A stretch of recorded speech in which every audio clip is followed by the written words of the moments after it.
And now to our first conversation. The Monetary Policy Committee meeting, two-day meeting, kicks off today. And obviously, we'll get that decision by tomorrow. At this meeting, the committee remains faced with either maintaining its hiking cycle or keeping policy parameters unchanged. Let's talk now to Professor Joseph Nana, Chief Economist, Development Bank of Nigeria, join us from Abuja studio. Great to have you on the program, and Happy New Year. Great to be here, Laddie. Happy New Year to you, too. Fantastic. And obviously, we did speak, at the last meeting, that was last year, and, we did get that hike, wasn't, as aggressive as the previous hikes. But now we're kicking off a new cycle, for the year. The first one starting today. Looking back at 2022, with all the rate hikes we saw, did we get any wins for the Nigerian economy? Okay, that's a fantastic question, Laddie. So let me start by this. So we know last year we were in the post-COVID recovery. We also went through the Russia-Ukraine war, which obviously drove up price of energy cost as well as food inflation. What I do know about that is that Russia and Ukraine combined supply a lot of the world's wheat. And if you look at Nigeria's food inflation numbers, they continue to inch upwards, albeit that we know that food makes up a great proportion of the headline inflation figures here in the country because we import a lot of these inputs. As a result, food prices have gone up, reducing as well as inflation, so which reduces the purchasing power of households and, quite frankly, MSMEs. As a result of that now, we've also seen rising government debt. We've also seen a slower growth in terms of quarter-on-quarter GDP. To that end, for me, I would say this is the end of easy money in terms of quantitative easing globally.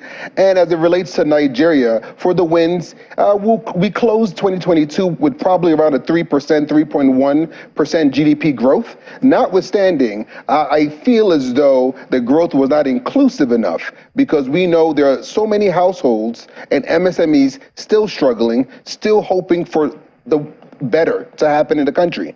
And because that's not forthcoming, I would say there isn't really any bright spots for households and MSMEs for now, simply because the growth in which we witnessed and we observed in the country wasn't inclusive. I'll pause there. All right, and obviously we saw that trend. We could, comfortably call 2022 the year of rate hikes, and obviously into 2023 we might even see more going forward. But obviously it was a global phenomenon, and every central banker was fighting inflation, in 2022. But looking at Nigeria's situation, did we have to raise rates in 2022? Was there any other way aside raising rates? Well, from the monetarist perspective, the central bank's job is to control prices, manage price stability within the economy. So as a result, they only have a handful of tools within their toolkit to achieve this. And doing so means they have to hike up rates. That's the MPR, that's the monetary policy rate. Once you do that, you're essentially signaling to the market that, hey, look, it's going to be more expensive to borrow money. And we're going to sacrifice growth to achieve pulling out the excess liquidity within the economy. That being said, what happens in the global economy happens in Nigeria because we're in a globalized world now. We cannot operate in isolation. So what happens there, as long as manufacturers, agri-importers, and so on are buying inputs from other countries, they're going to import those inflation into the country and pass it on to households and consumers like you and I. So the central bank is challenged because they only have a handful of tools within the toolkit, and they have to hike rates in order to manage or mitigate the risk of inflation running out of control. If you recall, the last report MBS published as of December showcased that the inflation figures headline has dropped a bit. I expected it to rise, but it dropped. But it doesn't mean it's dropping. It means inflation is still going up, but at a slower pace. To that end, because this is a pre-MPC analysis, I think the endogenous, what we can control within the model, which is the security issues and what have you, and the redesign of the Naira and so on, will play a role in whether or not they will hike rates a bit. But if you look at what happened in the US, the Federal Reserve, the Bank of England, Euro area, all the central bank governors in those jurisdictions have already lowered, or should I say, tapered down a bit, meaning that the levels of hikes will be reduced just to ensure we're still signaling to the market that, let's just say, we're trying to get our hands around the inflationary pressures, because purchasing power is sacrosanct. You cannot sacrifice that. At the end of the day, households will struggle, MSMEs will struggle. So as a result, you have to make sure you're keeping an eye on the exogenous outside of the economy and the endogenous, what's happening locally here, to ensure that we have a good grapple of what's going on in the economy. So my guess is that the monetary authorities will probably hike rates, but at a very lowered pace, meaning a 25 basis points thereabout. All right. Well, obviously, we know other central bankers are, doing the same thing at this point, with the U.S. Fed, going lower. And obviously, we did also get, a lower hike, for Nigeria in the last MPC meeting. But looking at our situation here, should we also be tapering, with our rate hikes? Absolutely. I think tapering or holding steady is the way to go, just because there's been so many things the central bank has done so far. I observed in the news there's a lot of sensitization going out along the lines of the redesign of the Naira, making sure there's a swap program whereby you have the rural dwellers and the market people essentially go into the banks, exchange their old notes for the new notes.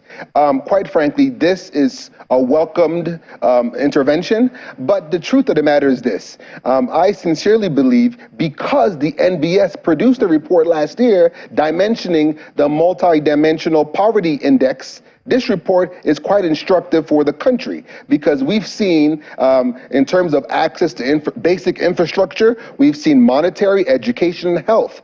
All of this translated to more than 60% of the population is in one shape or form in poverty.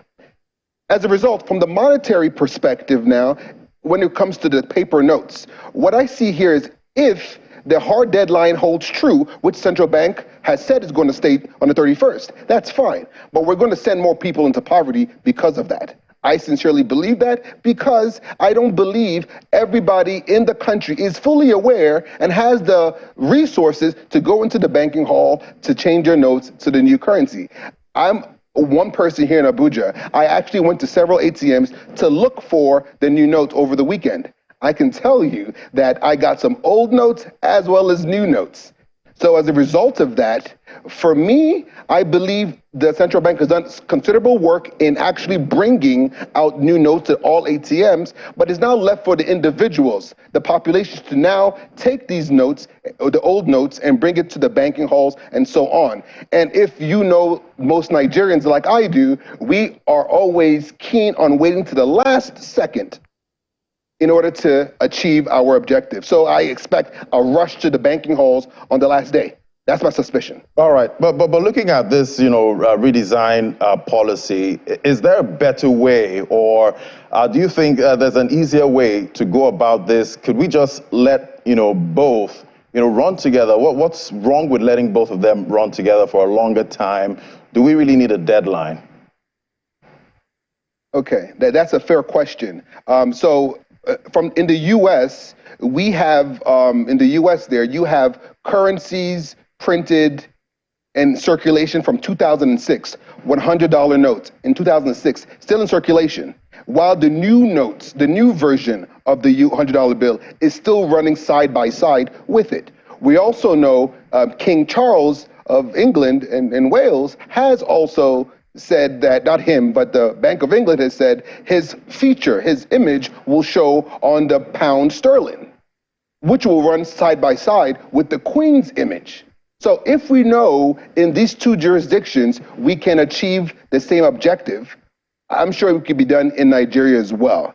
The challenge is the central bank has said the objectives, the core objectives, is to control the money supply as well as to support the security agencies to trace and mitigate illicit financial flows.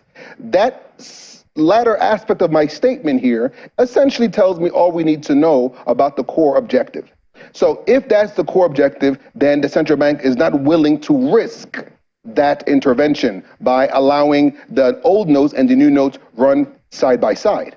Notwithstanding, my fear is more on households and MSMEs, because ultimately, if an extension is not given, my fear is the old notes will cease to become legal tender and they end up holding a piece of paper which is meaningless to them, and they can't go into the banking halls to exchange it for real, or should I say, the new legal tender.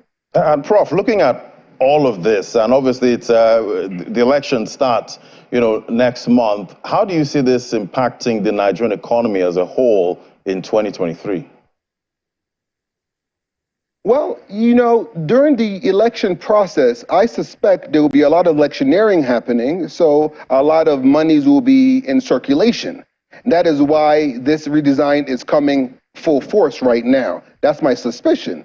I know a lot of Nigerians are aware of this, but I think, sincerely speaking, that the monetary authorities will have to keep a keen eye on the level of money supply with the old as well as the new currencies, and see which businesses are still accepting these old currencies and taking it to the banking hall, because the buck stops at their respective banking halls. But in the end, we know in every election cycle, there's a lot of excess liquidity in circulation, which will ultimately drive, heat up inflation. So that's why I suspect the monetary policy authorities will see this and say, we're probably going to signal we're still going to increase rates just a little bit, and ultimately monitor to see if inflation levels are still going to continue its downward trend. But this is just a dot in the data series. You see, the December figure of the inflation coming down is just a dot in the data series. So we have to look for more reports from the NBS to see if, in fact, this is a new trend going downwards. But I suspect it's a blip, and inflation has not ended in Nigeria just yet, simply because the level of insecurity is still high. Farmers will have a difficult time going to during their harvest, and see the yields will be lowered. And if the yields are lowered, then food price inflation will continue to run away from us, and purchasing power becomes problematic. All right, Prof, before I let you go, a quick one now. Look, if, for instance, we're already seeing, that there's talks that inflation is peaking, in other global economies. But is there a possibility that if we see inflation peak there and, starts to head downward, is there a risk that Nigeria's inflation could still be rising? Absolutely. Absolutely. Like I said, we look at exogenous and endogenous variables. The exogenous variables, we can't really control them, which is the war in Ukraine, which has a lot to do with the price of energy, as well as food prices. That's wheat. If you look at what the NBS said, cereals and so on went up. As a result of that, we can see where the problem comes from. If our strategic reserves is not deployed to help mitigate the risk of runaway prices on food, then ultimately we'll still face food inflation. But more importantly, I would say, look at core inflation. Remove the basket of foods and focus on just energy costs. Diesel, fuel costs are up. There's currently right now some level of, I guess I would say, fuel scarcity occurring. And this is a function of the fuel marketers and the suppliers and so on at loggerheads with pricing. So as far as I'm concerned, all these things we see are within our control. If we can get a grapple around it, then perhaps we can manage the risk of inflation running away from us. But if we cannot control the endogenous variables, which I've pointed out already, then we'll probably see more issues in the future throughout the year. But my suspicion is inflation has not ended yet. We'll still see an uptick in inflation, but For the year, it's going to average probably around 16, 17% thereabout. That's my best guess, 17%. But notwithstanding, we haven't seen the end of inflation. Inflation will go up, but eventually it will come down. All right, Prof. We'll keep watching all the global central bankers as they continue to battle inflation in 2023. Thank you so much, Professor Joseph Nana, Chief Economist, Development Bank of Nigeria. It was great having your perspective today. Thank you so much.